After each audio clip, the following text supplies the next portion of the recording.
Shalom, Ibu Bapak yang terkasih.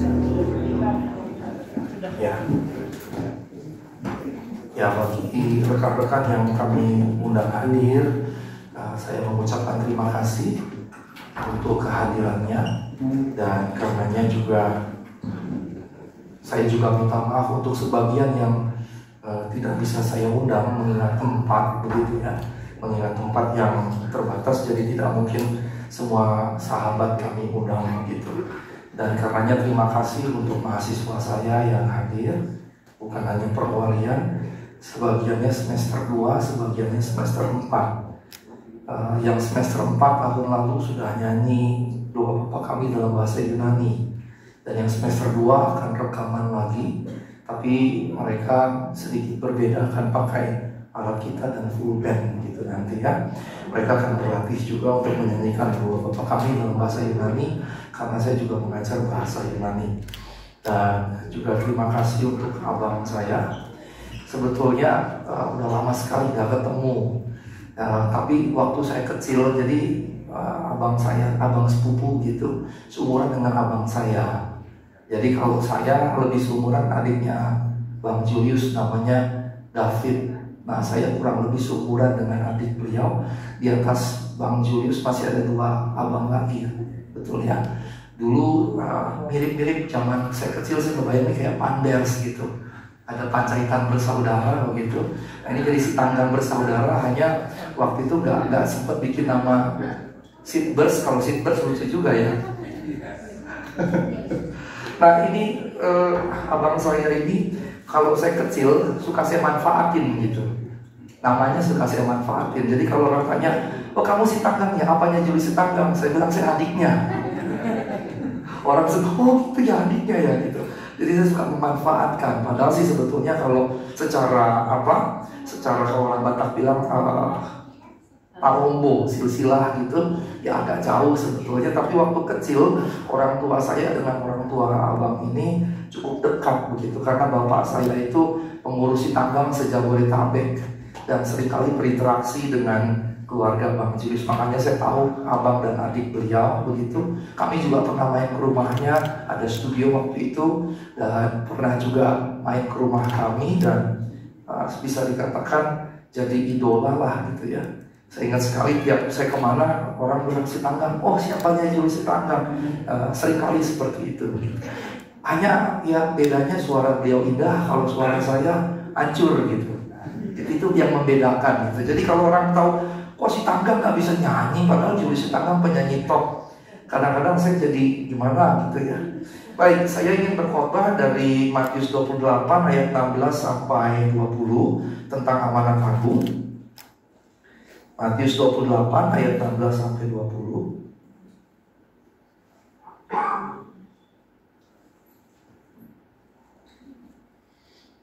Ini adalah bagian yang terakhir dari Injil Matius.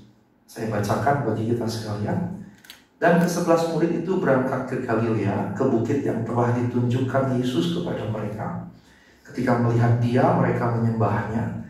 Tetapi beberapa orang ragu-ragu. Yesus mendekati mereka dan berkata, "Kepadaku telah diberikan segala kuasa di surga dan di bumi. Karena itu pergilah, jadikanlah semua bangsa muridku dan baptislah mereka dalam nama Bapa dan Anak dan Roh Kudus, dan ajarlah mereka melakukan segala sesuatu yang telah kuperintahkan kepadamu. Dan ketahuilah aku menyertai kamu senantiasa sampai kepada akhir zaman." Ibu Bapak yang terkasih dalam Tuhan Yesus Kristus, boleh ke slide saya. Ini adalah perjumpaan antara Tuhan kita dengan murid-murid setelah Tuhan bangkit. Slide kedua langsung.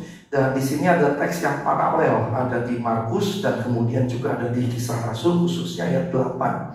Nah, di Markus juga ada catatan perintah. Perbedaannya dengan Matius, perintahnya kalau di Matius beritakan kepada segala bangsa, di Markus kepada segala makhluk.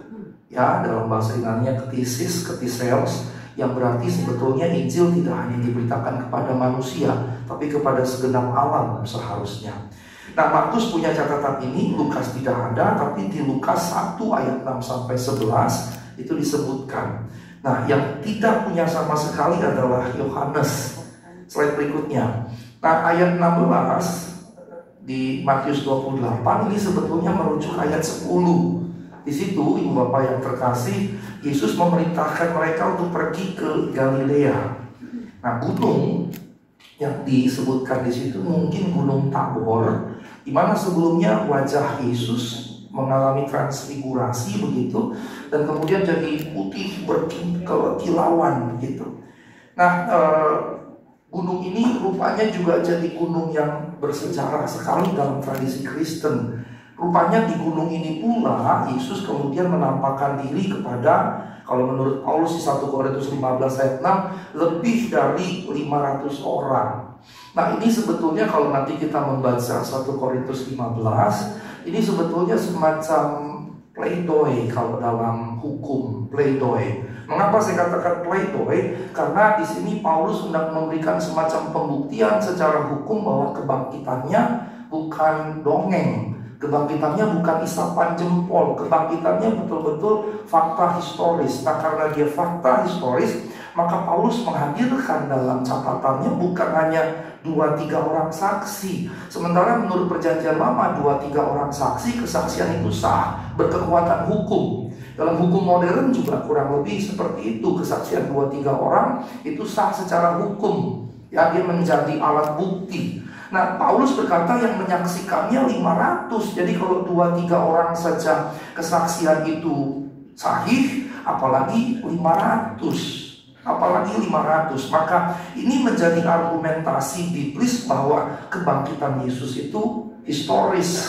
bukan sebagai sebuah statement of faith belaka, pernyataan iman belaka, tapi sebuah fakta historis. Slide berikutnya. Nah, Gunung Tabor ini satu-satunya gunung yang ada di dekat Nazaret dan di sekitar provinsi Galilea. Nah, kalau sebelumnya mereka ada di Yerusalem, bayangkan perjalanan dari Yerusalem ke Galilea itu puluhan kilometer. Belum ada mobil, belum ada motor, belum ada kereta dan seterusnya. Paling hebat naik kuda atau keledai. Tapi ini bukan orang-orang menengah atas, ini cenderung menengah bawah, bisa jadi jalan kaki. Dan bayangkan perjalanan kaki yang dilakukan begitu melelahkan. Tetapi bagi mereka ini layak dilakukan. Layak dilakukan. Mengapa layak dilakukan? Karena mereka berjumpa sebelumnya dengan Kristus yang bangkit, dan Kristus menyuruh mereka bertemu di Galilea. Maka ini adalah a worthy price to pay, harga yang layak untuk dibayar dengan berjalan kaki puluhan kilometer, karena mereka akan berjumpa dengan Kristus yang bangkit. Nah, sebetulnya ketika kita menjadi percaya, pasti dari setiap kita Kristus akan meminta harga yang dibayar untuk itu. Dan pasti setiap kita berbeda-beda. Setiap kita pasti berbeda-beda, tetapi kemudian Kristus pasti meminta harga untuk kita bayar dalam mengikut Kristus. Dan kita akan pasti membayarnya kalau kita betul-betul mengenal siapa Kristus. Kalau kita mengenal betul-betul siapa Kristus, kita pasti berapapun yang mesti dibayar kita akan bayar. Bahkan nyawa pun kita berikan. Nyawa pun kita berikan. Maka tokoh Alkitab yang saya sangat sukai adalah Rasul Paulus. Waktu dia di Efesus misalnya, datanglah Nabi Agabus yang berkata bahwa orang ini akan ditangkap di Yerusalem dan dianiaya dan dibunuh. Maka kemudian para penatua di Efesus berkata, jangan Paulus, jangan pergi, nanti kamu dibunuh. Maka Paulus berkata, jangankan cuma ditangkap dan menderita, mati pun aku mau bagi Kristus. Dan kalau kita mau jujur, zaman sekarang sulit sekali mencari orang yang mau begitu, yang mau memberi seluruh keberadaannya sebagai a worthy price to pay, harga yang layak dibayar untuk diberikan kepada Kristus. Sulit sekali mencari zaman sekarang seperti itu. Tetapi para murid melihat bahwa perjalanan puluhan kilometer ini kecil sekali, karena dia mereka melihat Kristus yang bangkit itu, dan mereka akan berjumpa dengan itu. Nah, ayat 17 slide berikutnya. Di ayat 17 ketika mereka berjumpa dengan Kristus, dikatakan bahwa mereka menyembah. Kata menyembah ini proskuneo, yang berarti sujud menyembah. Betul-betul postur tubuh yang sujud dengan sampai dahi menyentuh tanah. menyentuh lantai atau tanah. Ini yang kemudian digunakan dalam budaya-budaya sekitar sebelum dan sesudahnya dalam budaya Yahudi, tapi juga dalam budaya agama-agama sekitar dan kemudian juga oleh teman-teman Muslim, tapi juga dalam kebanyakan budaya Asia ini juga dilakukan, menyembah kepada dewa-dewa maupun juga kepada raja-raja.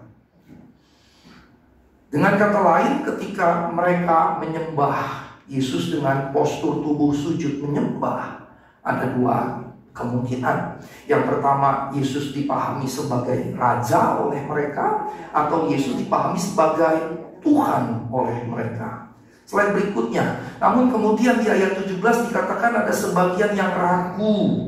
Sebagian yang ragu, dan ini wajar. Mengapa? Karena bagi orang Yahudi menyembah manusia itu ya musyrik, istilah zaman sekarang. Bagi orang Yahudi menyembah manusia itu ya menyembah berhala jadinya, karena berarti menuhankan manusia. Dan itu yang menyebabkan para ahli Taurat selalu ingin merajam Yesus, karena Yesus menyamakan dirinya dengan Allah, dan bagi mereka itu blasfemi, blasfemeo atau mengucat. Tetapi ketika mereka sebagian yang lain menyembah, maka di sini ada pengakuan bahwa ketika mereka menyembah Tuhan, maka mereka bukan lagi melihat Tuhan sekedar manusia biasa, tapi Tuhan Allah yang layak disembah. Makanya ketika kita bicara ketuhanan Kristus, dari sejak awal gereja perdana sudah menyembah Yesus sebagai Tuhan Allah. Itu bukan ciptaan bapak-bapak gereja kemudian. Misalnya di Nisea tahun 325, misalnya bukan di konsili-konsili gereja, tapi sejak mula-mula. Nah, karena itu sebagiannya jadi ragu, dan Alkitab kita dengan gamblang menunjukkan itu. Dan ini juga sebetulnya merefleksikan kehidupan Kristiani modern kita. Walaupun KTP kita Kristen, belum tentu hati kita betul-betul Kristen dalam pengertian betul-betul memberikan penyembahan kepada Tuhan. Jangan-jangan masih diri kita Tuhan atas hidup kita. Jangan-jangan masih kita yang jadi Tuhan atas diri kita. Jangan-jangan masih saya yang jadi Tuhan atas diri saya. Saya mengatur diri saya sendiri, suka-suka saya, mau-mau saya, dan seterusnya. Nah, karenanya kita masuk pada bagian amanat agung ini. Ada 3 bagian amanat agung. Setelah itu Yesus menyampaikan amanat agung dalam 3 bagian. Dikatakan segala kuasa di dalam sorga dan di atas bumi telah diberikan kepadaku, kepada Yesus. Nah, kuasa ini exousia bahasa Yunaninya, yang berarti authority, otoritas, wewenang. Siapa yang memberikan wewenang? Ya, slide berikutnya. Allah sendiri. Karena hanya Allah lah yang memiliki otoritas di surga dan di bumi. Nah, pemberian otoritas di dalam surga dan kemudian di atas bumi kepada Yesus menunjukkan bahwa kemudiannya Yesus jadi mediator antara Allah Bapa dengan umat manusia.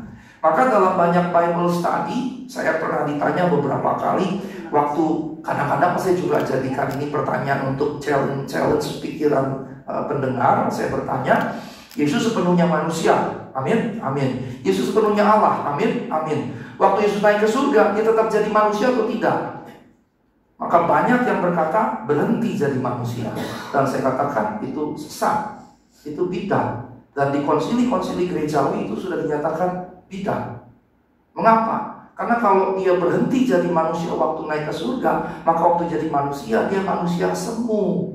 Dia bisa masuk doketisme, dia bisa masuk juga dengan konsep-konsep yang lain. Tetapi intinya kalau kita menganggap waktu Yesus naik ke surga dia berhenti jadi manusia, sebetulnya itu sudah dinyatakan sesat atau bidah. Sekali dia lahir jadi manusia, selamanya dia manusia. Dan ketika dia naik ke surga, hypostatic union of Christ, 2 hakikat Kristus tadi, sepenuhnya manusia, sepenuhnya Allah, terus melekat bersama-sama dalam dirinya sampai kekekalan. Maka ketika dia naik ke surga, dia sepenuhnya Allah, sepenuhnya manusia. Di surga dia tetap manusia juga. Karenanya kita jadi mengerti mengapa Ibrani berkata bahwa dia adalah pengantara. Dia pengantara kita. Jadi sisi kemanusiaan yang membuat dia juga sama, berbagi kemanusiaan dengan kita, sehingga kemudian di surga dia berdoa bagi kita. Kata pengantara tadi menjadi mediator antara Allah dan umat manusia. Dia bersyafaat bagi kita semua kepada Bapaknya. Mengapa? Karena dua hakikat ini sejak dia jadi manusia melekat seterusnya sampai selama-lamanya. Itu yang membuat kemudian kita jadi paham mengapa Ibrani berkata ia menjadi pengantara. Karenanya peranannya tidak berakhir di kayu salib, melainkan berlanjut karena faktor kemanusiaannya yang permanen. Slide berikutnya. Nah, kalau kita lihat ada pada perintahnya ada 3 rangkai. Yang pertama, jadikan semua bangsa murid, baptis mereka dalam nama Bapa dan Anak dan Roh Kudus, mengajarkan mereka melakukan semua perintah Tuhan Yesus. Slide berikutnya. Yang pertama, pergi, jadikan semua bangsa muridku. Kalau kita lihat teks aslinya, maka kalau diterjemahkan lebih tepat begini. Sementara pergi, muridkanlah semua suku bangsa. Sementara pergi, muridkanlah semua suku bangsa. Mengapa? Karena kata pergi dalam bahasa Indonesia itu perintah. Tapi teks Yunaninya dia bukan perintah, bukan pergi, bukan. Tapi while going, sementara engkau pergi, atau bisa juga dikatakan sementara engkau menjalani kehidupanmu tiap hari. Sehingga dengan kata lain, perintah untuk memberitakan Injil, menjadikan semua bangsa murid Tuhan, ini bukan terutama program-program. Mari kita bikin program misi, mari kita bikin program PI, mari kita bikin ini, itu, dan seterusnya. Bukan sebetulnya. Tetapi ini bicara hakikat kita sebagai orang Kristen. Nah, ketika dikatakan sementara pergi dari mana? Dari bukit itu. Kan mereka ketika berada di bukit Gunung Tabor kan tidak selamanya stay di Gunung Tabor itu. Kan pasti mereka berpisah. Perpisahnya kapan? Waktu Kristus naik ke surga. Nah, setelah Kristus naik ke surga, masa mereka tetap tinggal di gunung itu? Kan enggak. Maka mereka harus pergi. Kembali kemana? Kehidupan masing-masing. Maka dengan kata lain, sementara pergi, sementara kembali ke dalam kehidupan masing-masing, berarti jadikan semua bangsa muridku itu harus jadi hakikat kita sebagai orang Kristen. Memberitakan Injil itu harus jadi hakikat kita sebagai orang Kristen. Dan ini karenanya bukan sekedar menambah jumlah anggota gereja, membuat orang-orang lain pindah agama, atau kemudian membuat program-program misi. Jadi yang ditekankan justru adalah para rasul harus jadi teladan.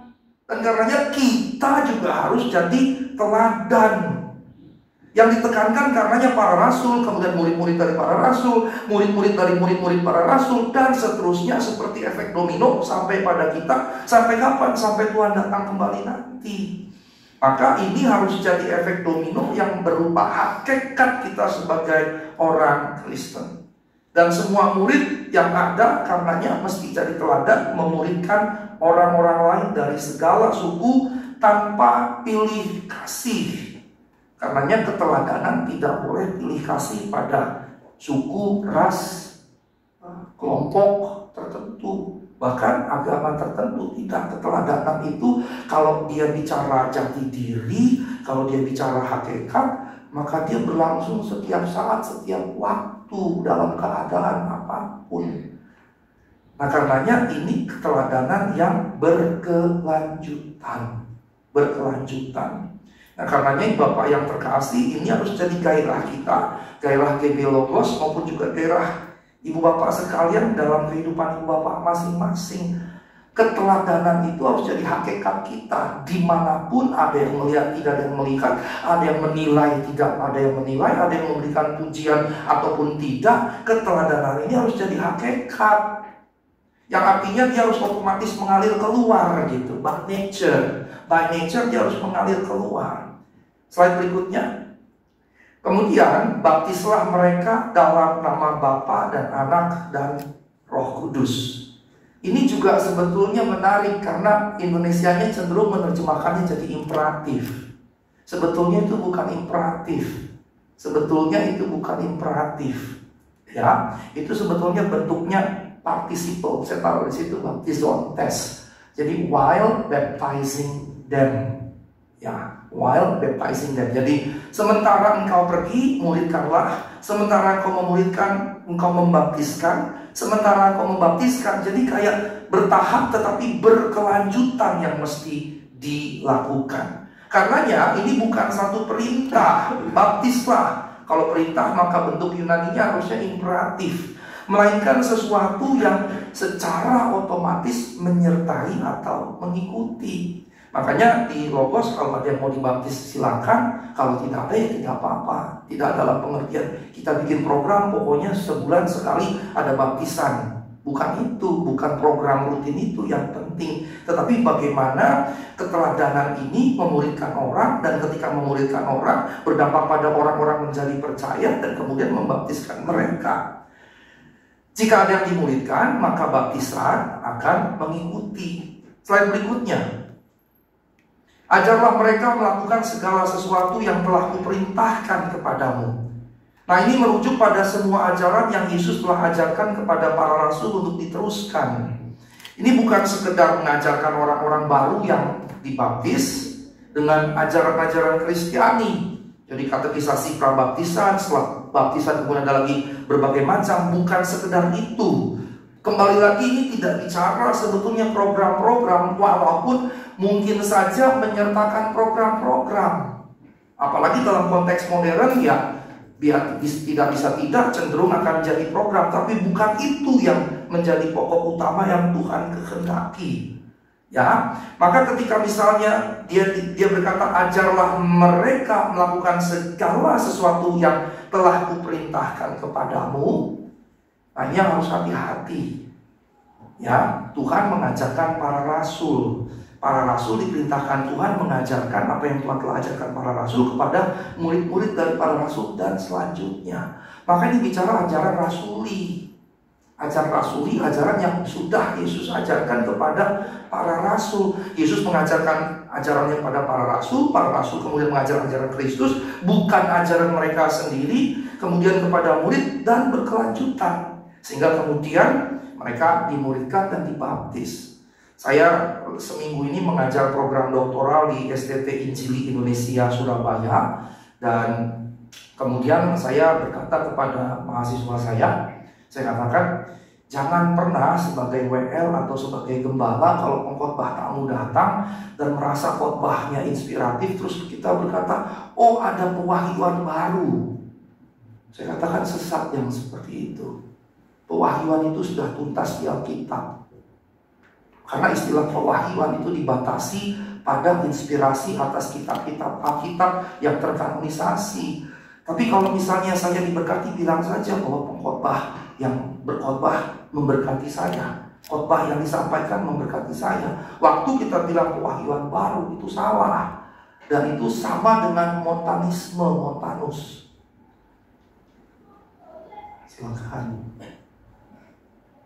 Ya, saya lanjutkan. Ibu Bapak kalau membaca sejarah gereja ada montanisme dari Montanus, dan Montanus ini didampingi oleh dua nabi perempuan, nabi nabi perempuan. Dan kemana-mana Montanus berkata dia dapat wahyu dari Allah, Sehingga dalam perspektif montanisme atau Montanus, pewahyuan berjalan terus sehingga kanon terbuka, karena Alkitab bisa ditambahkan terus.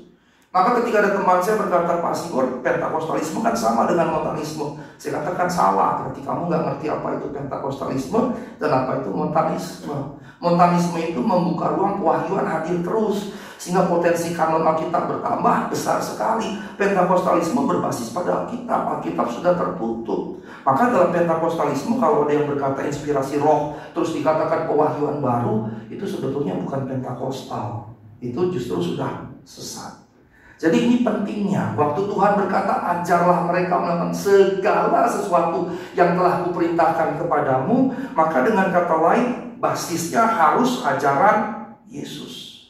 Tidak boleh yang lain, basisnya harus ajaran Yesus.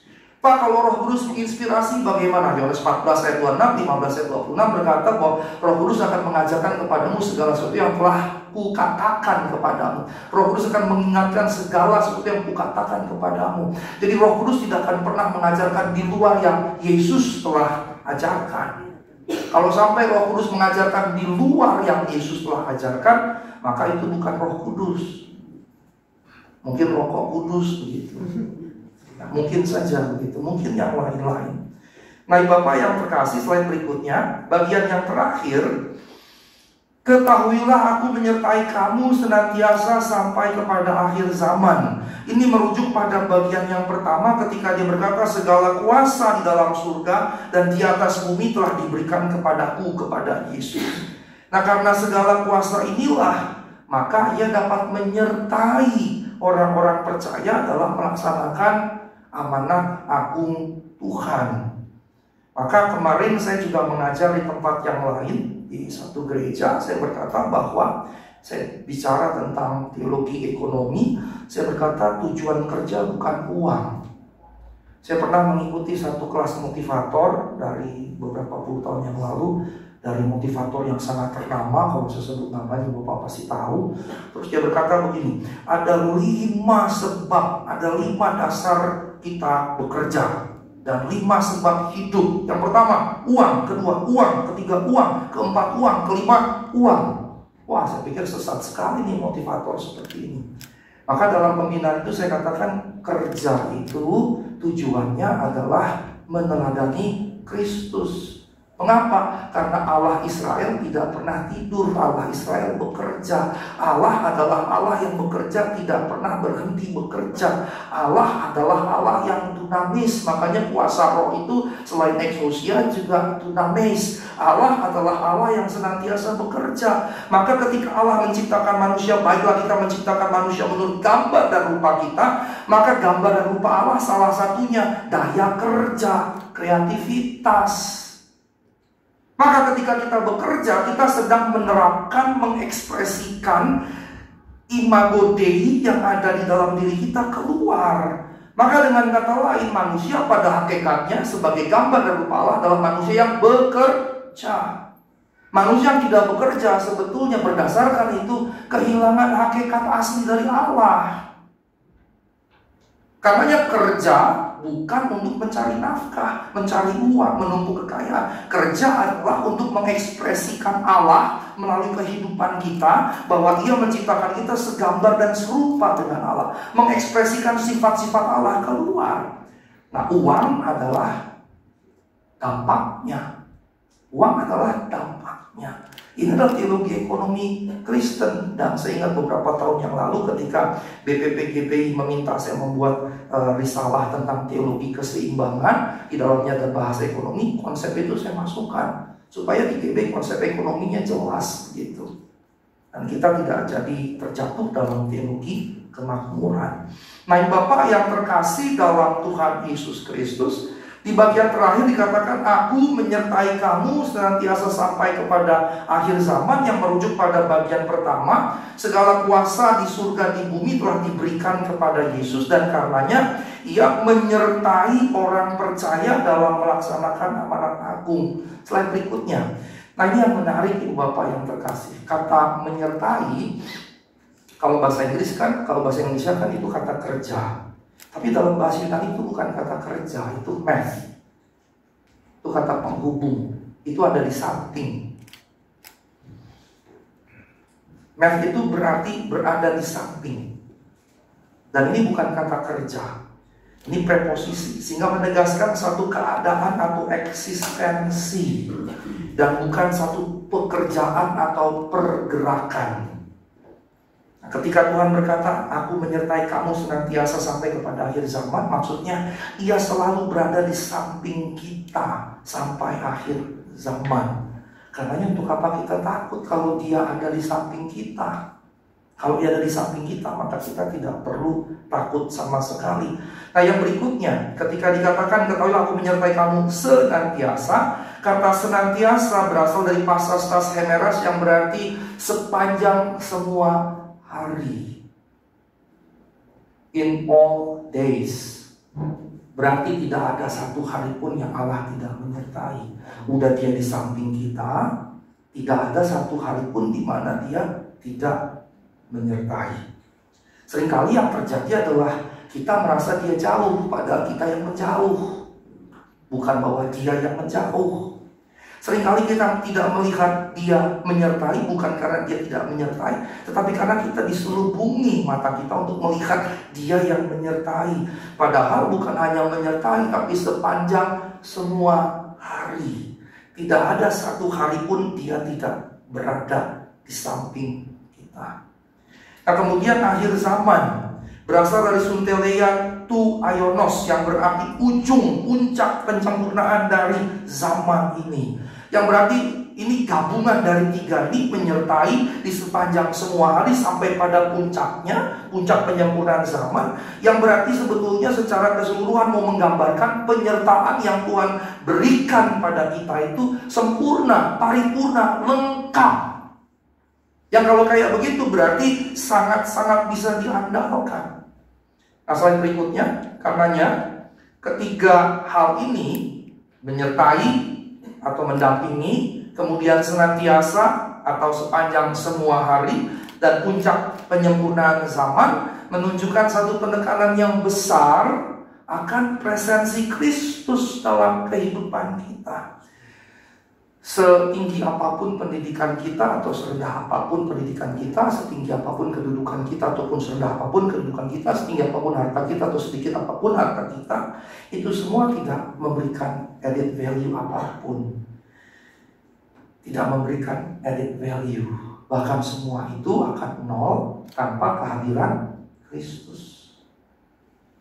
Sebaliknya, yang sedikit yang kita miliki, yang sedikit gelar pendidikan yang kita punya, yang rendah kedudukan yang kita punya, ketika Kristus hadir dalam kehidupan kita, maka keadaan kita dijadikan sempurna dalam perspektif Tuhan.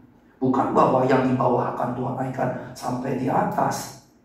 Karena dalam refleksi teologi saya, misalnya, tidak semua orang jadi Elon Musk, kan? Tidak semua. Kalau menurut saya, itu masuk kategori orang-orang pilihan. Tidak semua jadi orang seperti Elon Musk menurut saya. Itu ada yang keluar, mungkin mau masuk.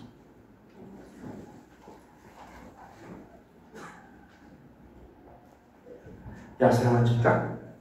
Tidak semua, ya. Ibu Bapak yang terkasih dalam Tuhan Yesus Kristus, karenanya saya pernah membaca satu buku yang menarik. Saya membaca buku yang menarik. Ada satu ekspresi yang penting sekali, bahwa di dalam Kristus kita harus jadi nol. Dan semakin banyak nol kita semakin baik. Semakin banyak nol kita semakin baik. Mengapa? Cukup butuh satu Kristus saja, maka nol tadi jadi 10, nolnya 2 jadi 100, nolnya 3 jadi 1000, nolnya 6 jadi 1.000.000. Sehingga karya Kristus akan makin besar ketika kita makin menolkan diri kita. Tapi semakin kita menganggap diri kita someone, maka akan tidak bernilai sama sekali. Perhatikanlah bahwa penekanan terpentingnya adalah presensi Kristus dalam hidup. Dan Paulus menegaskan bahwa Kristus menyertai kita sejak kita menjadi percaya dengan memberikan Roh Kudus menetap di dalam diri kita. Ini poin pentingnya, Bapak. Waktu kita jadi Kristen, sejak disitulah Roh itu diam dalam diri kita. Ya, memang dalam Pentakostalisme ada beberapa mazhab, tapi saya tidak mau bicara mazhab-mazhab itu. Intinya menurut Efesus 1 ayat 13-14, ketika kita percaya, Roh itu dimeteraikan di sini. Nah, persoalannya adalah setelah Roh itu dimeteraikan, kita memberikan Roh itu memimpin kita, atau masih kita yang memimpin kehidupan kita. Itu persoalannya. Nah, karenanya Paulus berkata, kalau Ia menyertai sejak kita menjadi percaya dan Roh itu menetap dalam diri kita, maka tugas kita lah untuk kemudian memberdayakannya dalam segenap kehidupan kita. Nah, karenanya Bapak yang terkasih dalam Tuhan Yesus Kristus, saya tiba pada kesimpulan. Boleh tayangkan slide terakhir. Maka amanat agung dilakukan dengan seperti apa? Saya membaginya dalam 3 bagian. Yang pertama, amanat agung dilakukan bukan dengan mari kita bikin program misi, mari kita bikin program penginjilan, mari kita bikin program ke daerah pedalaman dan seterusnya. Apalagi kita ditambah dicekoki dengan memahami Kisah Rasul 1 ayat 6 sampai 10, dari mana? Yerusalem, Yudea, Samaria sampai ke ujung bumi. Dan seringkali kita berpikir ujung bumi itu tempat-tempat terpencil. Dan dalam teologi misi sejauh ini kita memahami begitu. Dan karenanya misionaris datang dari Eropa ke Afrika, ke Asia, Amerika Latin, karena berpikir, oh ujung bumi ini tempat pedalaman. Tahun 2000-an kalau saya tidak salah, saya jadi penerjemah mendampingi 4 orang, 3 dari Amerika, 1 dari Singapura. Terus kami ikut pelatihan di atas Gunung Salak, itu ada tempat pelatihan di situ. Kemudian saya mendampingi jadi penerjemah juga. Terus orang bulenya bilang begini, wah kita tiba di ujung-ujung bumi. Saya berpikir kok ngaco ya gitu. Kenapa ngaco? Sebetulnya begini, Kisah Rasul 1 ayat 8 waktu Lukas mengatakan menjadi saksi-saksi di Yerusalem, Yudea, Samaria sampai ke ujung bumi. Ujung buminya itu bukan pedalaman. Ujung bumi justru pusat bumi. Pada waktu itu kota-kota itu dibangun di atas bukit. Kota-kota dibangun di atas bukit. Mengapa? Kalau peperangan musuh di bawah langsung kelihatan, lebih cepat diantisipasi. Ada 2 model dalam geografi kuno dalam bikin kota, di atas bukit atau di pesisir pantai. Pesisir pantai konteksnya lebih untuk perdagangan. Kalau di sini untuk pertahanan, makanya Yerusalem itu di atas bukit. Makanya disebut Gunung Sion. Nah karenanya ujung bumi itu maksudnya pusat. Lalu pusat bumi itu apa? Roma. Makanya perhatikan Kisah Rasul pasal-pasal terakhir. Paulus tiba di mana? Roma. Maka itu yang dimaksudkan bukan pada tempat-tempat pedalaman, tapi justru pusat bumi. Atau dengan kata lain, pusat kekuasaan. Karenanya terang harus diberitakan kepada pusat-pusat kekuasaan. Mengapa? Karena tanpa Kristus pusat-pusat kekuasaan itu penuh dengan kegelapan. Yang kalau dalam bahasa seorang filsuf dan teolog René Girard, dalam kuasa-kuasa kegelapan, kuasa-kuasa hitam, bahkan berhala-berhala. Coba lihat saja kekuasaan yang ada di dunia ini, penuh dengan berhala-berhala. Maka Kisah Rasul pasal 1 ayat 8 justru meminta untuk Injil diberitakan terutama justru pada pusat-pusat kekuasaan. Nah karenanya amanat agung bukan bicara sekedar misi penginjilan, misi PI, bikin program-program segala macam, tetapi bagaimana ajaran itu dihidupi setiap saat dan jadi teladan bagi orang-orang di sekeliling kita. Pertama-tama tentunya bagi istri, bagi suami, bagi orang tua, bagi anak-anak, bagi rekan sekerja, pelayan sekerja di kantor, bagi orang-orang yang bersinggungan dengan kita, dan tanpa tebang pilih. Tanpa tebang pilih. Orang Kristen tidak boleh tebang pilih. Gue cuma mau nolong yang satu suku, orang Batak saja karena gue orang Batak, misalnya begitu. Tidak boleh seperti itu. Dan saya mau cerita sedikit yang menarik adalah kalau lihat di Galatia ada pertarungan antara waktu Petrus datang ke Antiokhia. Petrus makan dengan orang-orang tidak bersunat. Tapi begitu orang-orang Yakobus datang ke Antiokhia, Petrus kemudian menghindar keluar dari orang-orang tak bersunat karena takut sama rombongan Yakobus. Yakobus ini bukan Rasul Yakobus tapi adik Tuhan Yesus, ya salah satu Yakobus datang ke sini takut. Mengapa? Karena di Yerusalem ternyata walaupun secara de jure Tuhan meminta Petrus menggantikan Tuhan, tapi de facto Yakobus justru jadi kepala gereja di Yerusalem saat itu. Maka Petrus takut sama Yakobus, maka kemudian dia menghindar. Kenapa takut? Karena Yakobus sangat kuat melakukan Taurat. Nah sekarang bayangkan seandainya dalam pertarungan kekuasaan gerejawi saat itu Petrus dan Paulus kalah, yang menang Yakobus, apa yang terjadi? Tidak ada Asibor Sitanggang pendeta. Yang terjadi, maka yang jadi pendeta Habib-Habib Kristen.